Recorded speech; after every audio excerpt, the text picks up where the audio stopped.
Good afternoon. It is after 12. Mr. Coley, would you mark everyone here except for Commissioner Canal? She is going to be joining us, but she has been detained and will be joining us later in the meeting. All right, the first thing on our agenda is the approval of the minutes. You've had those mailed to each of you, so I'll either take any corrections or if none, I'll need a motion and second for So moved. Second. all in favor say aye. Aye. All right. For our first official action, Gabe, I'll turn it over to you. Commissioners, I'd like to recognize Shay Ottinger, Manager of Rates, to provide an update of the proposed amendment to the gas interruptible and transportation rate schedules on a second and final reading. Good afternoon, Commissioners. Good afternoon.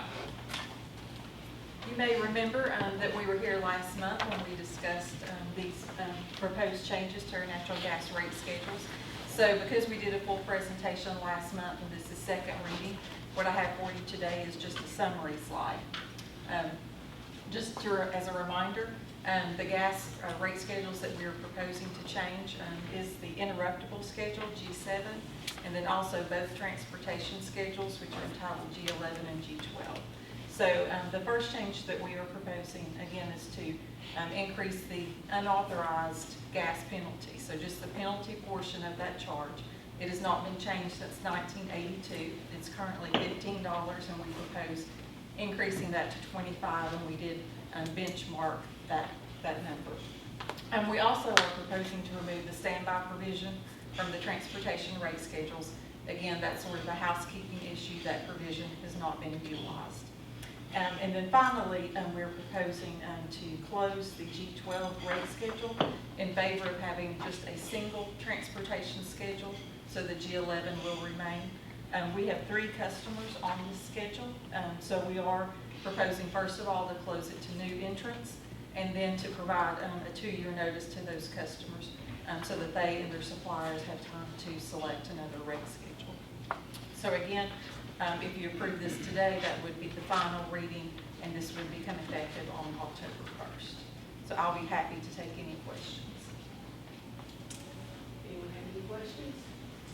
All right, then this is Resolution 1400, a resolution amending the rate schedules of the gas division, providing for certain changes to the gas interruptible and transportation rate schedules by amending Section 2 of Resolution number 1060 as heretofore amended.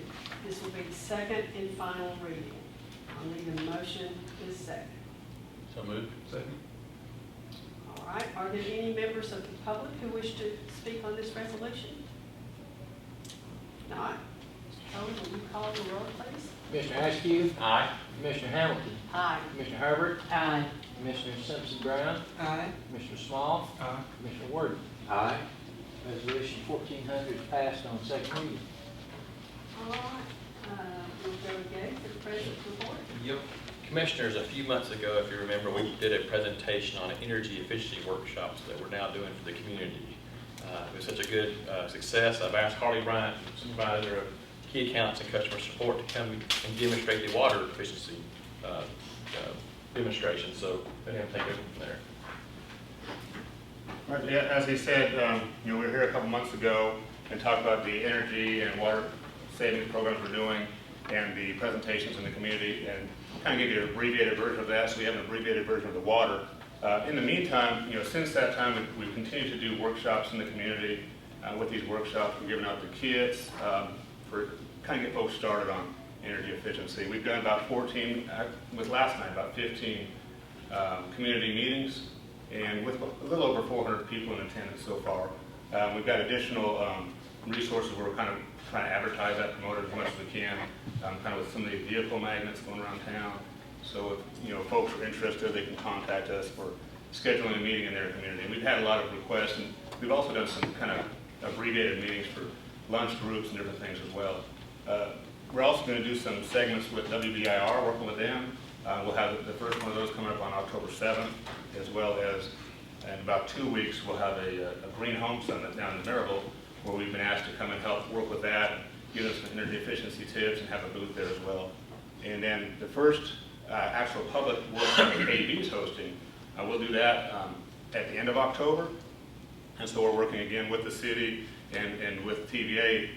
So we're going to be having that public workshop that will invite people from the community, and we'll also be trying to promote that as much as possible between now and then. So again, on with that, the water portion, like we talked about, we do try to talk with our customers about saving on their water bill, and you know, everything you save on your water, you're saving on your wastewater as well.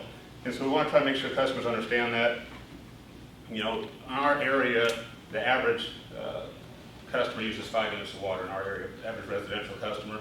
So 5 units of water can be pretty significant depending on city or county or whichever. But where that water goes is about 40% of that to bathing, to faucets in your home, and about 25% to toilets, and then your clothes washing, and then your dishwasher, outside use, and leaks. So you kind of have a good spread of where that water goes and what can you do to affect it. I mean, everybody's going to want to bathe, you know, everybody's going to want to use the commodes and wash their clothes. So we try to give them tips on what they can do to limit the amount of water they're using. You know, using low flow fixtures, low flow shower heads, reducing the amount of their showers, checking for leaks and that type of thing. When we talk about leaks, we talk about where you can see leaks. A lot of times your pipes from the ground, you can't really see if you got a leak there or not, but exposed pipes in your basement, attic, crawl space, you can go around and kind of check for those. If you got older pipes and you've got a lot of rust and corrosion, most likely there's some water that's also affecting that. Even on some newer pipes, you might see leaks at the joints in different areas. So we talk to folks about where to look for leaks and what to do, and when you find those leaks, fix them as soon as possible.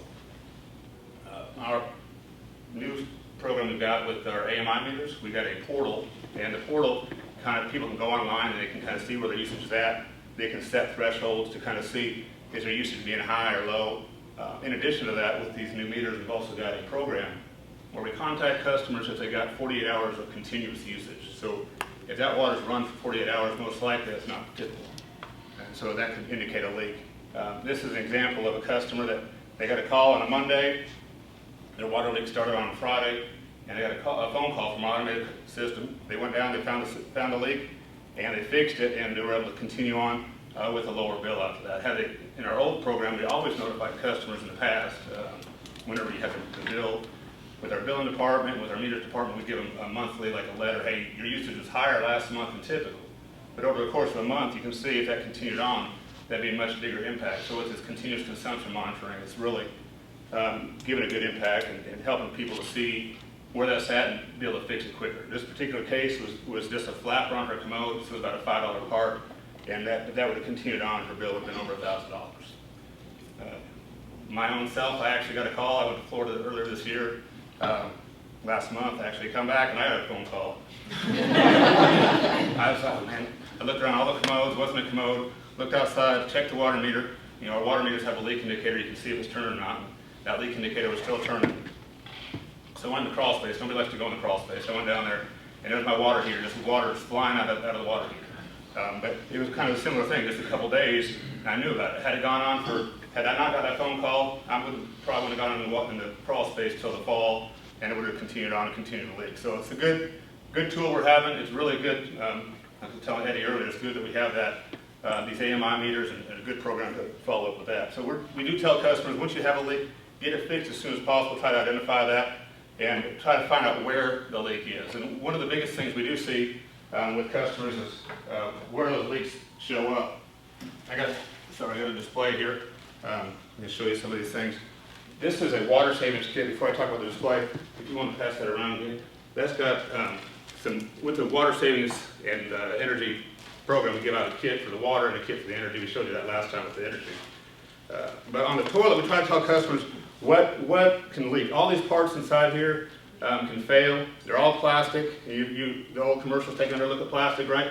They all can fail. They can corrode based on just a number of different things, whether it's just sitting there or whatever else. And we try to tell customers, try to find where that leak is. Look in your commode and see what you can find. But you know, the flapper, you can go to the dollar store, the Walmart, wherever, and replace that flapper for a couple dollars. But if that hangs up, that water just continues to flow out the commode. And it continues going. Sometimes you may have a second commode that maybe it's a guest room or downstairs or somewhere that you don't frequently visit. And so if it goes for a whole month at a time or so, that's going to have a big impact on your bill. A lot of time we talk to customers about this, the handle. You know, the handle can stick up. That can cause the water to fill back up. The valve here, the flow valve. But all these parts, you can buy a kit at any hardware store and replace everything inside the commode for 20 bucks. But those, and then of course the individual pieces are less. But you can take and ignore that, not fix it, and your bill's going to continue to go high, have a $1,000 water bill, or you can fix it as quickly as possible. So we do try to talk to customers very frequently about where those leaks could be, how to find them, how to fix them, and you know, if they hear, you know, sometimes you can hear the water running, sometimes you can't. But if they hear the water running, you know, go address it as soon as possible. So we talk to customers about where to find leaks, where to look for leaks, but also what to do once they have found it. You know, they can contact KUB. If they've got a significant bill impact, they can contact us, and we'll go back and look to see if there's a bill adjustment that's ready to adjust that back down for them anyway. So we try to show the customers that as much as possible. We've got a lot of good feedback with it. And those kits, like I passed out, there's a low flow fixtures in there, and there's different leak kits so you can kind of see how much of a leak in their faucet is affecting them. Because these type of leaks, visible leaks, are something they can address very readily. You know, obviously, a leak in the front yard, you don't know when that's going to happen. It may be a little bit more difficult to find.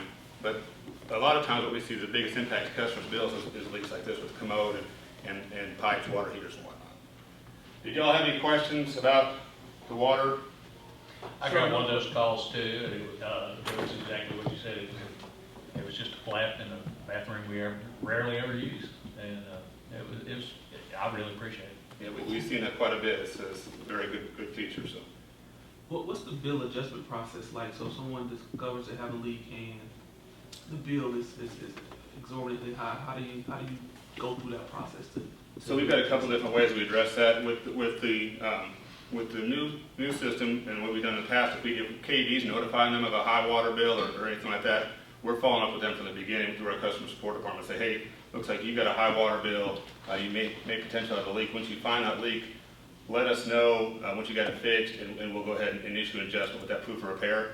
Other way would be is if they discover it themselves, and then they're going to call into our phone center and request a leak adjustment, and they'll send that through to our customer support folks, and they'll calculate what the difference is above their average. So, you know, if your typical water bill is $50 a month, and all of a sudden you've had a leak and it's $500, we credit back the difference based on the proof of repair and everything along with that.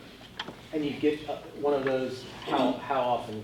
Once a year? Yeah, we'll do one every 12 months. I mean, recognizing that some folks, I just talked to a lady this week who finally fixed her whole water line, but for the last 5 years, every year a leak was popping up. She had old galvanized lines, and she fixed a leak here. The next year, another leak would pop up. So recognizing that we do have some older homes in the area, and sometimes, you know, a leak could very legitimately occur every single year. So we do ask for a proof of repair to show that the leak has actually been fixed. It's not just gardening or something like that, but we do work with them to issue those adjustments. And we also do adjustments for gardening and different things during the summertime as well. And one more question. I would imagine that the most difficult leak any customer is going to have to deal with is if they've got a leak between the line coming into their house. Yes. That would be, so when somebody calls and they've looked everywhere else and that's what they think they're having to deal with, do you give them any advice? I mean. Yeah, our utility service advisors will go out and try to work with those customers and they'll go out and show them where the leak indicator is on the meter. Okay. And if they have a shutoff, if they can find a shutoff inside their home, say, okay, let's go to your shutoff, go ahead and turn that shutoff off. And let's go back out to the meter and see, is that water meter still turning? So at least then they can say, it's definitely out here between that point and that point. Oftentimes, you know, we're not going to have them go in because they're not plumbers. We're not going to go in underneath the house and crawl space and try to identify that, but try to give them some guidance. And many times they're able to help. Okay, it's definitely over here. Well, here's a wet spot over here. This is probably it, and kind of guide them to get their plumber to make the proper repairs. I know I had there was a spot on my, right between my house and my neighbor's house on the street, and KUB came and discovered that it was on our part rather than the customer's part of the line, and you know, the thing I think that's so wonderful is the quick response and the professionalism that the KUB employees exhibit, because they had no idea it was my house, and I ended up going out and shaking hands with the guys and telling them thanks, but you know, they're responsive whoever the customer is. Yeah, they try to recognize that, you know, a customer's leak is affecting the customer more than it's affecting KUB in that aspect, because it's going through the water meter. KUB still getting, you know, charged for that, but, you know, we want to help the customer to find their problem and have a little bit of empathy with them on those aspects as much as possible. Well, thank you all. I appreciate you having me up here again. Thank you. One thing you have in each of your packets is our environmental stewardship report. We just finished it up this year for 2019. It kind of goes along with this workshops presenting as part of our environmental stewardship at KUB. So it's just hot off the presses. If you have any questions, we're also going to post it on our website immediately after this board meeting, so it'll be viewed for the public that have viewed that. So we'll make you aware of that. Also, commissioners, one thing that we do here at KUB, we talk about a lot, is our safety and reliability of our systems. And part of that is how do we respond to an issue when it arises, when our customers have an issue. So we are open 24 hours a day, 7 days a week, 365. And so when something happens, we want to be there quickly, efficiently, and respond to that event. So I've asked John Williams, our Vice President of Construction, to talk about our first responder program, both in our overhead and underground construction departments. Well, I can't thank you enough, Commissioner Herbert, for setting me up for that one. That was fantastic. But it is good any time to come and talk about our employees and the good work that they do, and which I get to do here for the next few slides. So I hope I don't ramble too much and bragging on them, but they really do a good job. As Gabe mentioned, 24/7, we have folks in our operations center and our plants monitoring the system, but they need hands and feet in the field and eyes and ears, and that's what we're talking about today is the folks that go out there and look at that. Before we get started and talk about what they do, I thought it might be helpful to kind of first talk about where they have to work at and cover. So large service area, this is all for services. When you look at that, it's over 700 square miles. Now, we have things divided up into two construction departments, as you know, overhead, which is our electric, and underground, which handles the gas, water, wastewater. So when we talk about the electric first responders, I'll be talking about our trouble men, and they're going to handle the area there in red, which is the largest of our service areas. And then we talk about the underground response technicians. They're the ones handling the gas, water, wastewater there in the yellow, orange color, as well as the blue and the green there as well. So they'll cover that. Between the two, they cover about the same amount of area in terms of square miles. And also, I think probably the more interesting fact is, combined we have about 10,500 miles of things. So on the electric side, that's a little over 5,000 miles of wire and cable. And then on the underground side, a little over 5,000 miles of pipe. So a lot of miles that are out there that they would have to patrol and look and see as we handle things. So I'll start off just kind of talking about high level, some things that they do, and how we're staffed. On the underground side, for gas, water, wastewater, we have 17 underground response technicians, and we have 14 electric trouble men. Now, each of them have 24/7 operations and 3 shifts that cover those operations in each of the groups. We have more staff during the daytime as things are going on, and then it trails off into the evening. We have staff overnight as well. Collectively, they respond to over 2,700 things each month. About 1,500 of those are electric events, and the others are for the other utilities. So they stay busy, clearly, in each of those areas with how they handle things. Just kind of pointing out some things here in the pictures. In the middle is Michael Love. He's kind of demonstrating their office, which is their trucks. They get all their orders on that laptop through an air card cellular network. So as those orders come in or things come in through our operations center, they dispatch them to those laptops. They have access to their maps. They have access to information about the order, all the things that they might need and that we honestly have at our fingertips in the office, they have in the field. So that's something that's really grown over the years, from having to pull out paper maps many years ago to having really everything at their fingertips, which is very, very helpful. On the left is just a picture of the backside of a trouble truck. I will point out that truck is actually bigger than it appears in the picture. That gentleman standing next to it is Curtis McKinney. He's about 6'6", so he makes that truck look a little bit smaller than it would be if, say, I was standing next to it. But it is a truck that does have a bucket, a boom on there. And again, that just allows him to get to things in the field to help with that. We'll talk about that in a minute. And on the right is Rick Marsh demonstrating some of our gas leak equipment, being able to pinpoint that. That's one of the laser devices we have. We're able to pinpoint the source of a leak. If there happens to be something that's out there in the field, we can zero in on that. So technology certainly helps us do our jobs better. Talking just a second about the underground response technicians. Again, the natural gas, water, wastewater events that would happen, they handle a lot of those, and they're the first on the scene to diagnose what's going on and to get the right steps in place to get those repairs made. So oftentimes that's determining resource needs.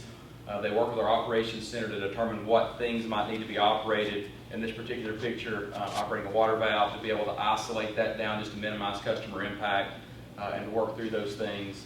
Make the scene safe until those crews are there to be able to respond, determine if traffic control is needed or certain things like that. So they're really, again, those eyes and ears, hands and feet out there to get the right things going. Very, very, very valuable. Beyond, in this particular case, it was a water main break call that came in. Other things they may respond to on our wastewater system. You've heard us talk before about our talking manholes that are out there that give us alerts if we're getting to a point where we might be getting close to an SSO. They would respond to things like that, check it out, be able to look at that. This time of year, a lot of construction, so during the daytime, if there's construction activities that happen to dig into one of our gas lines, service line, they'll go out there, identify that, make that safe, oftentimes stop the flow of gas until the crew can get out there and make that repair. The one thing that's unique about this particular group as well is, from a first responder perspective, they're really the only group that might enter a customer's home. And they may do that for a variety of reasons, oftentimes for safety purposes. But for the example I mentioned on a gas service dig in on that one, if they have to turn off gas to that service line while that repair is made, we'd go back in the home, double check everything from a safety perspective, relight those appliances, help them get back going again. So their level of customer service expertise has to be really high, and they do a fantastic job in that. Other things that they do, I'm always asked, so what do they do when they're not responding to something that's broken? Again, I mentioned they do operate things in the field from time to time, but they monitor conditions. If we happen to have a water leak that's scheduled for repair, but we're waiting on one call mark to be able to go make that, they may swing by there just to make sure it's not getting worse and monitor the condition of those things. So they're keeping us in track all the time. On the electric side, very similar in what they do, so I won't go through all those details, but since it's an overhead system, patrolling is a different a way of looking at things and identifying those when we go around if there happens to be an outage. And really the easiest way to figure out when patrolmen are working is if you look and see there's a dot on our outage map and they're working. They got to figure out why there's a dot on the map and where it's at and be able to make that go away quickly. So patrol, they'll isolate those, and again, they'll work with our operations center once they identify where the problem is to isolate that electric outage down, get as many customers back in service as they can. On the underground side, most times, our underground construction crews are able to make repairs without affecting too many customers. On the electric side, it's a little different. So from a reliability perspective, their work is key in really trying to affect that reliability and keep people in service or get them back in service very quickly. Same thing on diagnosing needs. They'll determine access issues, again, traffic control, all those sort of things. But when they're not responding to those events, they do operate the system quite frequently. When we do work on our electric system, we may have to manipulate the system to be able to do work safely, either for ourselves or for other people that may be working near our lines. And so they'll routinely work with our operations center to operate the system, either at the substation where my club is in this particular case, or out in the distribution system, to be able to make that safe for our crews or others working, and to be able to redirect power if necessary. And then, since they do spend a lot of time in the substations, they do help us with our monthly substation inspections to make sure we keep those running in tip-top shape. Oftentimes, though, our first responders aren't enough. So in storm situations in particular, we use all the patrolmen we have, and we still need more. And so the way we've done to scale that up in storm situations over time is to train more and more and more damage assessors. And when we've done this, we've been able to, we kind of started off with electric systems engineering and some others, and then we've grown that over time. Now 17 departments are involved in some shape, form, or fashion. 157 employees are trained. We do that on an annual basis, but they may be trained simply to drive. And so we may have someone who is less experienced, less qualified at KUB, but can drive a truck, paired up with an electrical engineer that can do a lot of other things. So in this particular picture, you have Rachel Everett on one side, Ray Cocker on the other, and they're employing our app on an iPad. Rachel's taking a picture of the condition that's there, so the crew and the operations center will know exactly what's in the field, what they can see, and then they'll put notes in there associated with that, any special equipment that they might need or more materials, whether traffic control is needed, all those things, and that job goes back, and that just helps us to be able to organize our work more effectively. Because these people are assessors and not fixers, we try to put things on the truck that you see in that lower corner there that help communicate that to customers. Because one of the questions we do have is, we have people showed up I'm out, somebody showed up, they got out, they took pictures, they looked around and they left. When we try to organize that and communicate that as best we can to let them know that this group's assessing, there'll be somebody else coming later to fix it, hopefully soon. And so this has been a very, very helpful program as we move forward. And one of the things that really gets us through storms much more effectively than we have in years past. And just a couple of illustrations of that from customers. So the one in the upper left-hand corner is really intended to kind of talk about the value of the trouble man. So when we are able to get somebody back in power within the hour, oftentimes the trouble man was associated with that. It may not be the repair was completed, but they were able to isolate that and restore to parts of the area to get them back in power more quickly. The bottom left one, a good example of in a widespread outage. Again, one way you're able to multiply that is to the use of our damage assessors. And while I don't have a picture on the right, John Lawson was responding to a water leak call earlier this month and happened to run into our mayor. It happened to be on her water, the connection to her water meter, so he made that one. So we don't have a quote, we do have a smiling mayor, so I guess that's worth something. So he took a picture with her for that one. So that's, again, just the beneficial nature of that. And again, just goes into how important the customer service aspect is for all of those, but especially those underground first responders that do engage with customers probably at a deeper level than our trouble man would. All of them are good at that, but I think the underground first responder certainly is a high skill set that we ask for in that particular position. So with that, I'm done bragging on them for right now. I'll be glad to answer any questions you may have. Thank you very much. Thank you. Commissioners, there's been a lot of economic development activity in Union County, and I've asked Darren Rhines, our acting manager of economic development and government relations, to give a presentation about a recent development up there. While Darren's come up to speak, Ed Medford, who was in his role for 26 years, retired 2 weeks ago. And so we've asked Darren to step into that role, and because he's new, he gets the opportunity to speak to the board immediately. That's part of the initiation process. So, welcome Darren to the board meeting, and thanks for your presentation. Thank you, Mr. Douglas. Good afternoon, Commissioners. I have good news to share today. I'm going to talk to you about this economic development going on in Union County, but also a specific blockchain company that's coming into that area. So what I'd like to do is kind of generically cover some information about Union County, KUB's economic development efforts there, and then finish up with some specifics about this actual company. As you know, KUB to us in our blueprint is important to foster economic development with other entities, including places and like Union County. So this should be no surprise to you at all. In Union County, if you were to quickly look at it, and I have a map here to kind of illustrate, this is Union County to our north, and that star indicates the approximate location of this blockchain company we'll talk about shortly. It is an electric-only customer that we serve in this area.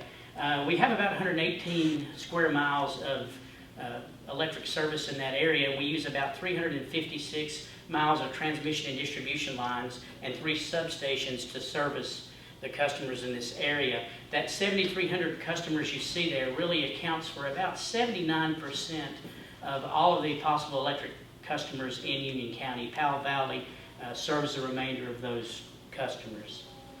If you were going to ask questions about the economic landscape, it'd be easy to answer. It's very residential. We have about a population of a little more than 19,000. It's primarily residential and agricultural, but they also have a tourism element as well.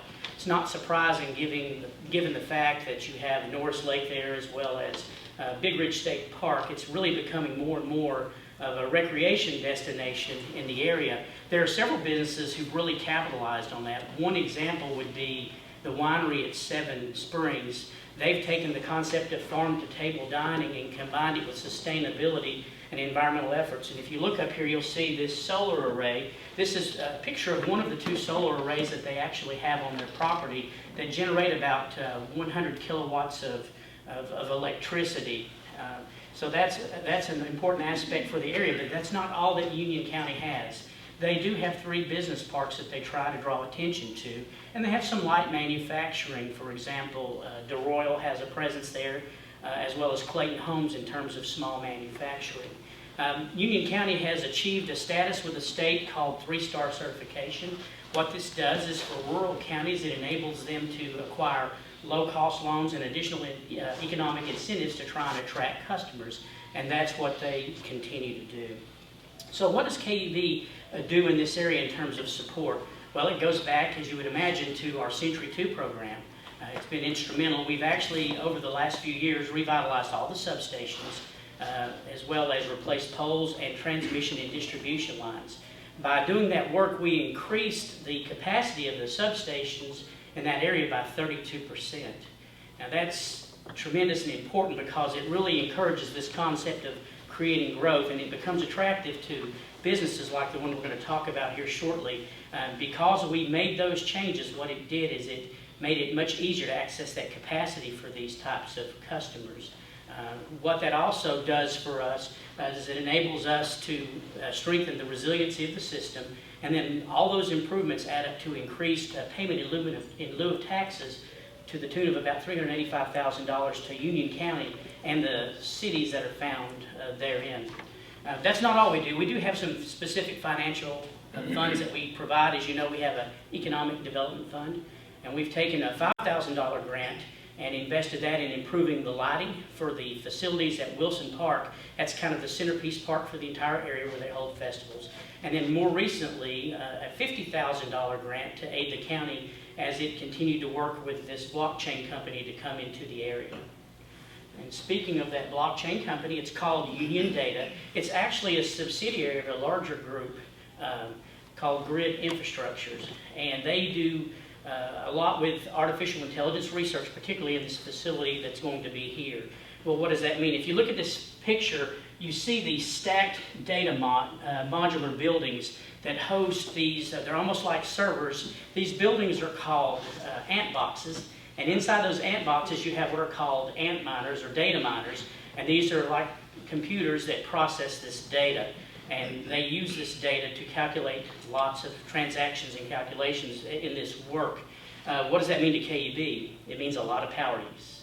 And because they have so much power use, they have become a 10 megawatt company for KUB. That makes them one of the top 10 electric companies that we'll have. And it's the largest electric provider in Union County as well. Specifically to KUB, when they're fully operational, it means about $4.3 million in revenue from just this project alone. For the county itself, it means up to another 18 to 20 jobs for the area. What's significant about that is the salaries that will come with those jobs are about 1 3/4 times what the median income is for Union County. So that's tremendous. This company really wants to be here. They've made it clear from the day they broke ground. They made that clear. They made an announcement at that time that they were going to invest in the youth of the area to include scholarships. They're also currently looking across the KUB system and working on another project to establish an additional data center. So it's clear they want to be here. Now, we've done the work on our part. We've restructured our circuitry. We've made these infrastructure improvements. The company itself has about finished its construction and is getting ready to go into testing phase, and all of this should go live in October. This is only possible because of these strong partnerships. As a matter of fact, It's a textbook example of what happens when people with a like purpose come together and focus. What do I mean by that? What I mean is the customer had to have an interest in coming to East Tennessee, and in particular Union County. TVA was able to come to the table and not only bring attractive rate structures for time of use, but they were also able to bring additional incentives. The state was interested from the employee side and brought incentives related to that. And then you have the city of Maynardville mayor as well as the county mayor who worked with zoning, facilitation, and all the codes and all that stuff. And then Ed Medford, the former manager of economic development here at KUB, worked with the CEO of that company to foster all of that development and to kind of walk them through that entire process. So had any one of the players involved not come to the table, this may not have happened, particularly the way and as fast as it has happened. Speaking of that, if you look in this picture here, you'll recognize a familiar face. We're lucky today to have with us the founder and president of Grid Infrastructure, Mr. Trey Kelly. And as glad as we are to have him here today, we're really glad that he's brought this industry to KUB's service area. Are there any questions I can answer for you? Well, I'm sitting here looking at blockchain. It'll take you a while. Yeah, So, unless you're going to give me a dissertation on that. I'll pass on that one, Commissioner. We may have to get Trey to enlighten us on that. I can certainly do that. How much time do you got? We would be very, very slow students. Is this one of many projects? This is our first site as a company.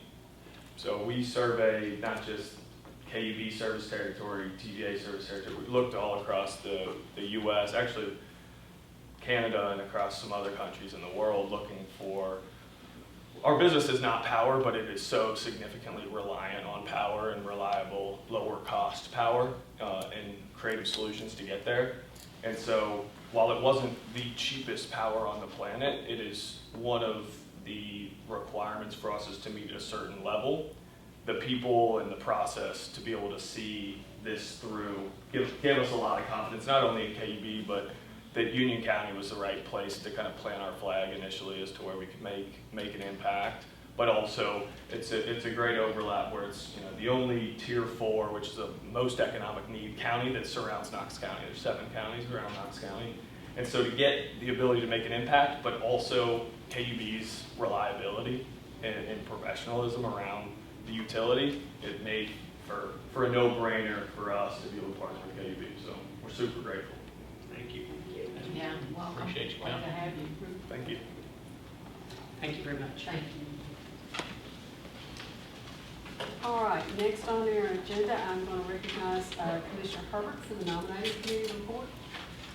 Commissioners, the nominating committee received 15 applications for the commissioner term beginning in January 2020.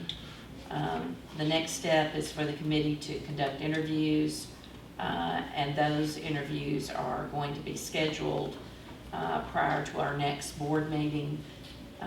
Pursuant to the city charter, at least 5 candidates will be submitted to the mayor, and we will nominate those candidates at the next board meeting. Thank you. All right, we will now hear from members of the public who would like to address the board. Our procedures allow guests to have up to 5 minutes to make your comments. When there is 1 minute remaining, there will be a yellow light on the podium that will go on, and then when your time is up, the red light will go on. So we have Constance Every signed up to speak.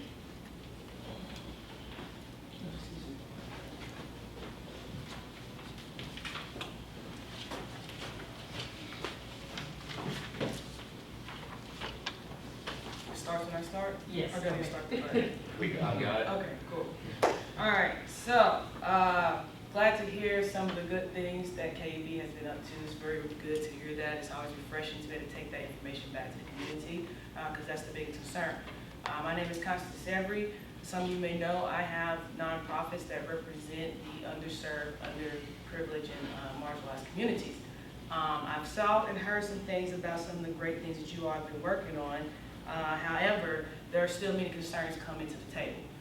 Mrs. Martin is here. She actually met with me last July, July the 11th to be exact, at the Asheville Highway location. And that is when I expressed to her some of the many concerns that I brought to the board meeting previously about what we're having an affordability crisis kind of going on in our lower income impoverished community spaces. Ms. Martin actually informed me today that I have been actually providing her information, contact of herself and Anna Frozner, is that her name? Anna Freshour, yeah. And she did let me know that people have definitely been contacting and inquiring of the assistance and other needs that the KUB has offered for those type of constituents and those type of needs and services. However, there is one that I'm going to bring directly to the board because it is ongoing and is getting increasingly unaffordable. I have a single mother with 2 children that live in a rental property that currently her bill as of today is $1,501.87. She spoke to, or she made a contact a week ago to Anna, and Anna told her on the phone, now mind you, I was not present for the phone call, I did not hear the conversation directly, I'm taking what the customer told me and bringing it back to you guys the same way that it got told to me. That Anna told her they provided no such assistance of service through KUB for her matter.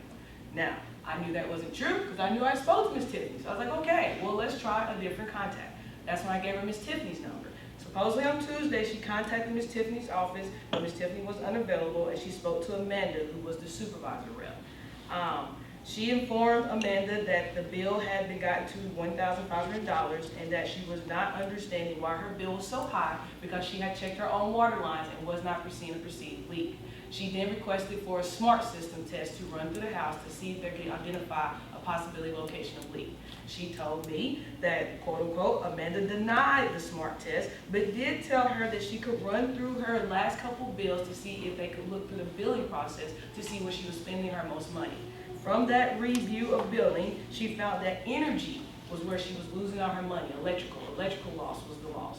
She then asked her about the address she lived at and if the installation hadn't had an update made to it. Mrs. Rogers is the lady's name. I won't go into her whole name, but the actual customer name is Mrs. Rogers.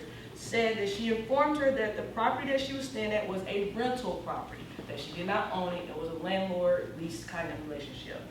But that, however, to her knowledge of date, that at no time since she's been staying there has the landlord made any type of updates. I then told her that she inquired into the green programs that KUB offers. Now, I know y'all cut some, and I know there's still some in effect. That is a lack of knowledge of myself that I need to update as well to see which ones have been cut and which ones still in effect. However, Ms. Rogers informed me that she was never informed of any type of program that KUB offered as far as with the upgrades of such installation and other necessities of the green program. So here's the concern that we're dealing with, ladies and gentlemen. Like I told Ms. Rogers, okay, we have a couple of levels that we're going to take this angle at. Number one, you have a landlord leased property. So there is some responsibility to the landlord in this particular matter. The thing that we have to do is obviously go to the city and county side for codes and report that complaint to them directly so they can get an inspector out there to look at this house and see what type of regulations are or are not being violated. Additionally to the fact, once we get that done, we obviously have to come back to KUB because we have to submit that, right? We have to say, hey, this lady's KUB bill is high, but we have found that it's due to fault of the landlord and the ownership they have and the responsibilities they failed to meet. So then we're looking at a factor of adjustment at some point being made. However, while we go through this process, she is still dealing with light shutoff, as well as the fact that she is the one that's taking all the burden of cost and expense up to this moment until we get this matter addressed. So the question still comes back to the main point, which is that how is KUB addressing these particular situations? Because here we have a unique case. This is not a typical case. This is a unique case we're dealing with. But it's unique enough and often enough, though, that it occurs commonly. Because look at, like I said, what we're dealing with. We're dealing with the lower income community. There are a lot of rental properties in the lower income community. So we're having a slumlord problem take place in our lower income community, but the burden of cost has been placed on the client. I would like to see KUB and the city start to better connect on this bridge right here. Because that's where this bridge communication seems to me starts to cross over. Are we making sure that landlords are keeping their property to code when we let them rent it out? And if we are, is KUB checking behind to make sure, I'm sorry, I'm almost out of time. But are we checking behind to make sure that KUB is actually making sure these properties are up to code so when people move in and take their responsibility and duty of paying utilities, they are not catching burden of cost in this particular matter. That is my concern for today's KUB. Thank you all. Thank you for bringing this to us. All right, Trey, we got to meet you briefly. If you'll go ahead and come on up to the podium and address us. Nice to meet everyone. Thank you so much for inviting me to attend today. As I mentioned, as a startup business owner, and in a business where it is, you talk about the 5-minute rule. We're not going anywhere near blockchain. We need 5 days. It is a dense subject, and it is a new industry, and so the easiest thing to do is to dismiss it and to avoid it, because you push that risk off to someone else. And so, I'm super grateful for everybody at KUB that they've been receptive to this technology to begin with, and I see a tremendous opportunity given the flexibility of our consumption to really help further balance not only KUB service territory, but beyond that. And I think from my perspective, what I've seen here is KUB came in and made Union County and made their service territory the top priority very quickly through, the irony of it is this is such a technology business, but it really comes down to the people still and the partners. And I'm very grateful for everything that KUB's done at this point, especially because we haven't started paying our bill yet. But that will come soon. And really, the Union County piece was, what initially drew us out there was the fact that there are economic development incentives, and KUB has come in and done everything they can to make the economics of that project and the associated risk of going to a county like that. There's certain things that when you build out a site, you can't, you're putting capital in that can't be really transferred elsewhere. Especially it being our first site, it's paramount that site works and operates efficiently. So what we've done with KUB and working with the state and with TVA as well has allowed us to have some exposure into the way that they look at these businesses. And as you look at a really a large company in the data center space, like a Google or a Facebook, who would build a large data center, the qualifying criteria of jobs, capital investment, and salaries makes a lot of sense, right? But for us, as we looked at TVA's application for incentives in the state, they say to me, how many jobs, how much money are you going to spend, and how much are you going to pay these people?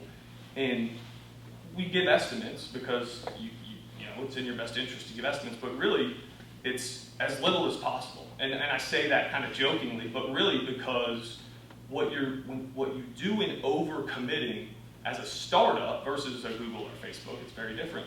What I want to do is take those dollars, take those revenues, and invest them back into the community. So while we didn't get grant money for saying we're going to establish the Grid Youth Development Foundation, I look at that as an opportunity to influence some change, to show as we take those dollars, and we are hiring people, but like the two things that take these businesses down are trying to go too big too soon and creating a bloated payroll. So if I'm doing it just to get these incentive dollars in a new industry, I want to run the most fundamentally sound business as we can so that we can grow and continue to hire. And so I say this to state that one of the things that I want to do and start to influence and affect change around is taking those dollars and in Union County partnering with the mayors to see where the problems are and taking those and putting them into the community. Because if you've got companies coming in and out of counties in need, cities that are taking the jobs with them when they come and go, if we're putting dollars into the youth and paying for their room and board for kids who don't otherwise have the funds to be able to have access to these resources, it's much bigger than Grid. Grid could leave and the momentum of what we're doing will sustain. So it's something that I'm really passionate about, really excited about, and I think, hopefully by leading by example and kind of putting one foot in front of the other in terms of how we are really thoughtful about how we grow and where we decide to build out sites, we'll be able to influence some of this change as to how we can look at economic development as to being more than just a business. So I wanted to kind of make that point, but also just express my gratitude to everybody at KUB for all that they've done. They've been a tremendous partner, and we're super excited to be planting our flag here in the KUB service territory. So thank you all. Thank you.